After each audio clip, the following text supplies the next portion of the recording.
ओम श्री सद्गुरुदेव भगवान की जय। विश्वनाथ मम नाथ पुरारी, त्रिभुवन महिमा विदित तुम्हारी। ओम नमः पार्वती पते हर हर महादेव।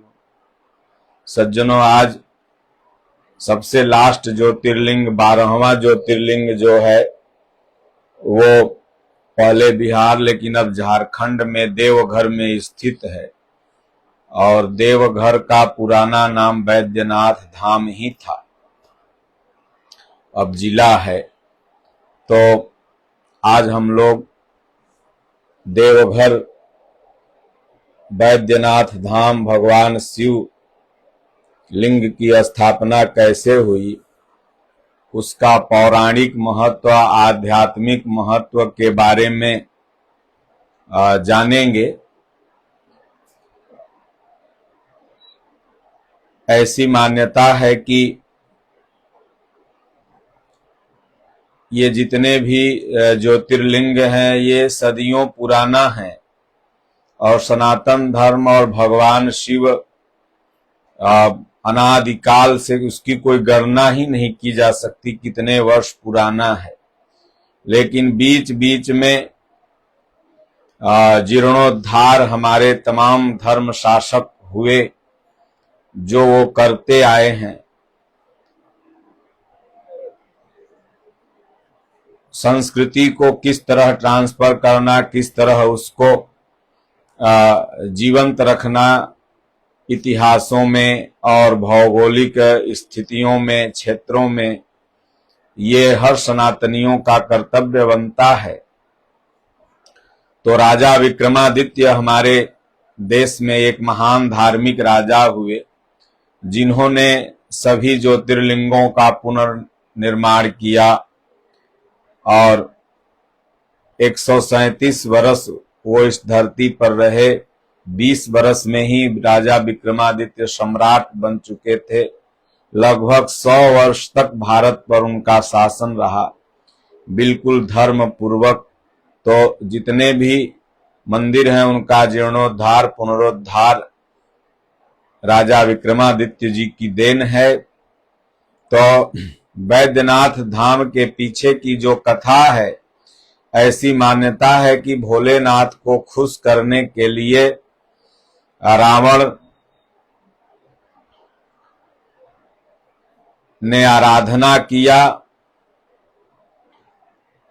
तो उसने 9 शीश अर्पित कर दिया भोलेनाथ को। जब 10वां बार शीश वो काटना चाहा, भोलेनाथ प्रकट हो गए। अब इसका मैं आध्यात्मिक महत्व भी बताऊंगा कि ये शीश क्या है। क्या रावण कभी शीश काटने के बाद जिंदा भी था क्या, तमाम चीजों पर हम चर्चा करेंगे। पहले हम इस कथा को आगे बढ़ाते हैं। तो भोलेनाथ प्रकट हुए। भोलेनाथ ने कहा कि वरदान मांगो, क्या चाहिए। तो उसने कहा, भोलेनाथ अगर आप हमें देना चाहते हैं तो आप मेरे साथ चलो, बस यहीं, और कुछ नहीं, मैं आपको लंका में रखूंगा।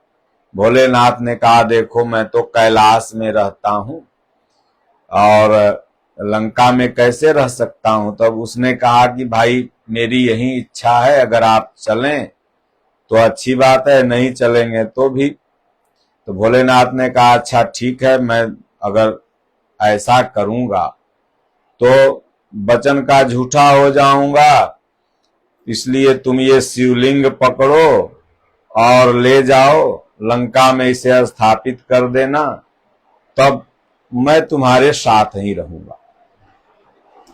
तो रावण शिवलिंग लिया। जब चलने लगा तो भोलेनाथ ने कहा, देखो एक शर्त है कि इस शिवलिंग को अगर तुम जहां भी रख दोगे फिर दोबारा नहीं उठा पाओगे, मैं वहीं रहूंगा। तो रावण ने कहा, ठीक है भगवान, कोई बात नहीं। ले लिया, अपना हाथ में लेकर के चल दिया। जब देवघर के नजदीक पहुंचा तो बड़ी तेज से उसे पेशाब लगी, क्योंकि देवता लोग सोचे कि भाई भोलेनाथ तो अब लंका चले जाएंगे, वहीं रावण के साथ रहने लगेंगे, वो जो कहेगा वो सुनेंगे, तो हम लोगों पर जब आफत विपत आएगी तो कौन देखेगा। तो उसे बड़ी जोर पेशाब लगी। सोचा कि यहीं पर हम शिवलिंग रख दें, फिर सोचा कि भाई यहां रखेंगे तो शिव जी बोले हैं कि फिर मैं जा नहीं पाऊंगा। तो अगल बगल नजर दौड़ाया तो जंगल में एक यादव, बैजू यादव, जिसके नाम पर बैद्यनाथ धाम, बैजनाथ धाम पड़ा है, तो वहीं गाय चरा रहा था। यादव लोग जंगलों में प्रायः गाय तो चराया ही करते हैं। वो बुलाया, बोला भाई ये शिवलिंग पकड़े रहो, मैं थोड़ा पेशाब करके आता हूं, मुझे दे देना। उसने कहा ठीक है आप जाओ। वो गया पेशाब लगा करने, बड़ी तेजी से बहुत देर तक पेशाब करता रहा। इधर बैजू थकने लगा, देखा कि अब क्या करें, वो आ नहीं रहा है, अब क्या करें, बस भार उसको सहन नहीं हो रहा था। देवताओं ने ऐसा भार बना दिया कि वो थक हार के वही जमीन पे रख के भाग गया। देखा आएगा तो मारेगा, जमीन पर क्यों रख दिया। जाके पेड़ के अपना किनारे खड़ा होके देखने लगा बैजू, और उधर से अपना रावण तब आया, देखा तो शंकर जी नीचे रखे हुए। रावण हाथ धो करके उठाना चाहा, बहुत प्रयास किया भोलेनाथ का, वह शिवलिंग उठा ही नहीं। तब क्या करे, ब्राह्मण तो था ही, अपना झोला में से अगरबत्ती निकाला, गुस्सा के मारे ऐसे ऐसे अगरबत्तिया से माथे पर पटका, पूजा करके अंगुरी दाब दिया, बोले यहीं चलो, जब नहीं जाओगे आप यहीं आपको अंदर धरती में धंसा देते हैं। और अपना चला गया। वहां पर एक अलग शिवलिंग रावण बनवाया लंका में, और पूजा आराधना भगवान शिव की भक्ति करने लगा। भगवान शिव के शिष्य में से एक नाम रावण का भी आता है।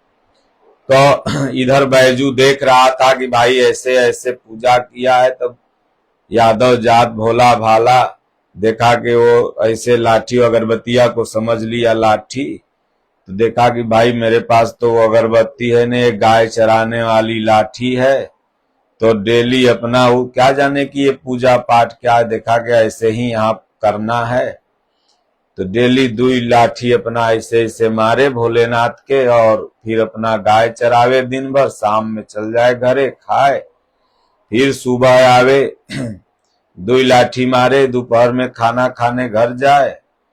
एक दिन क्या हुआ, पत्नी बोली आज सुबेरे खाना खा लो, उसके बाद जाना गाय चराने। अब बैठा खाने के लिए तो उसको याद पड़ गया, बोले अरे आज तो हमने पूजा नहीं किया। बोले कौन पूजा, कहिया से पूजा करने लगे। बोले चलो तुम भी। साथ लेके आया, अपना दिखाया, देखो यही मेरे भगवान हैं, इनकी मैं पूजा करता हूं। वह लाठी से 2 लाठी मारा, भोलेनाथ खुश होके प्रकट हो गए। भोलेनाथ ने कहा वरदान मांगो। तब बैजू ने कहा भाई दूध दही घर में हइये है, गाय भैंस हइये है, अब का वरदान मांगे। भोला भाला निश्चल भाव बोला देखिए पहले मेरा नाम होना चाहिए, फिर आपका नाम हो। तो भोलेनाथ ने कहा जाओ, तो आगे बैजू पीछे ना, तो बैजनाथ धाम भगवान शिव के इस ज्योतिर्लिंग 12वें ज्योतिर्लिंग का नाम पड़ा। ऐसी मान्यता है कि सती के वियोग में भोलेनाथ जब शव लेकर के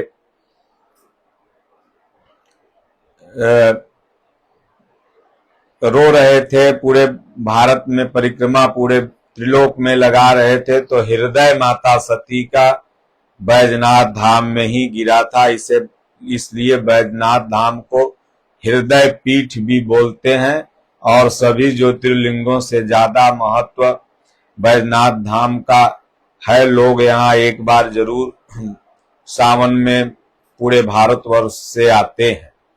तो उसके बाद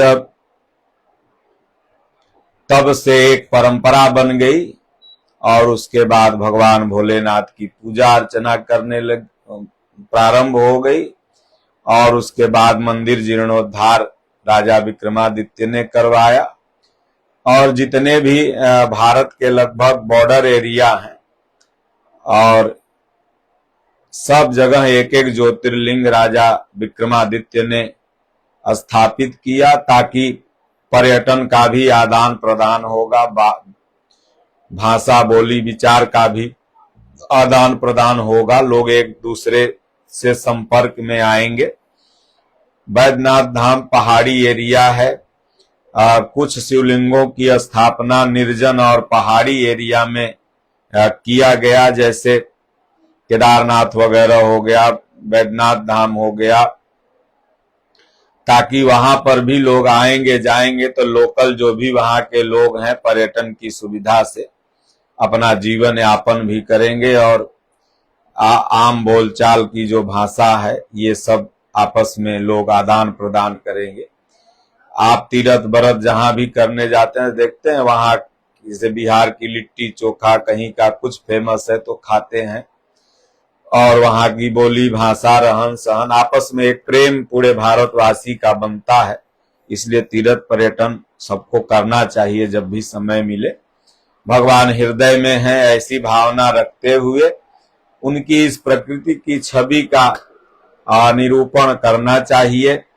तो इस तरह से अब इसका आध्यात्मिक महत्व यही है। 10 सिर काटना, हम सभी को 10 इंद्रिय है, रावण भजन करके जितेंद्रिय, तो यही 10 सिर काट करके वो दशरथ कहा गया मोह ही रावण है और 10 इंद्रियों को बस में करने वाला दशरथ है। तो शुरू में हर कोई रावण है, हर व्यक्ति रावण है, 10 इंद्रिय उसकी बहिर्मुखी है।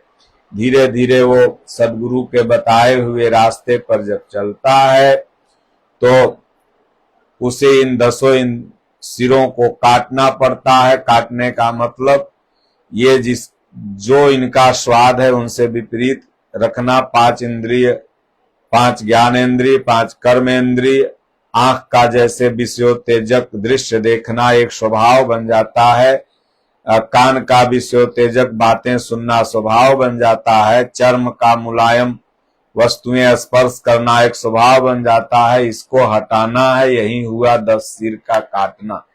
ऐसा नहीं कि कोई सिर काट देगा वो भी 10 बार काटेगा फिर जिंदा हो जाएगा, फिर 10 बार काटेगा, ऐसा है। जब आप इन 10 इंद्रियों को बस में काटने लगेंगे, फिर कभी कभी इंद्रियों के अधीनस्थ भी हो जाता है साधक।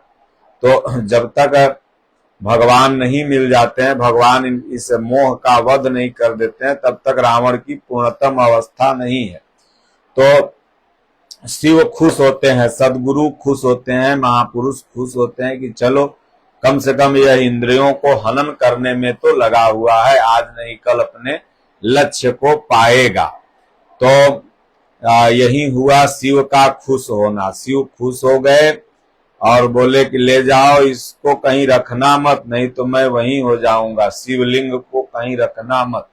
जो महापुरुष ज्ञान देते हैं उसे साधक अगर कृपा का आचरण ही कृपाचार्य है, साधना अवस्था पूर्ण होने के पहले अगर इसको बांटने लगेगा तो फिर पूर्ण नहीं हो पाएगा। तो रावण ने वहीं रख दिया, इसलिए फिर जाकर के भगवान शिव वहीं के हो गए। और उसके बाद देवघर दैविक संपत्ति ये साधक का हृदय बन जाता है। जब धीरे धीरे भगवान हृदय में आ जाते हैं, उसके बाद भगवान भाव के भूखे होते हैं। बैजू भाव से पूजा करने लगता है, अर्चना करने लगता है, तो फिर भगवान प्रकट होकर उसे आशीर्वाद देते हैं, क्योंकि भक्त सदैव आगे रहता है। तो बैजनाथ धाम, तो आगे बैजू पीछे नाथ, तब बैद्यनाथ धाम पड़ा। तो इसलिए ये बाहरी और आंतरिक आध्यात्मिक चीजें जो भी है, तो बाहरी क ख ग घ वालों के लिए होती है और आध्यात्मिक साधक के लिए होती है, और दोनों उतना ही महत्वपूर्ण है। तो इसलिए किसी एक को नकारे बिना आपका सनातन धर्म मजबूत नहीं हो सकता। इसलिए बाहरी परिप्रेक्ष्य में भी लोगों को समझाना चाहिए और आध्यात्मिक परिप्रेक्ष्य में भी लोगों को समझाना चाहिए। बोलिए श्री सद्गुरुदेव भगवान की जय। ओम नमः पार्वती पतये। हर हर महादेव।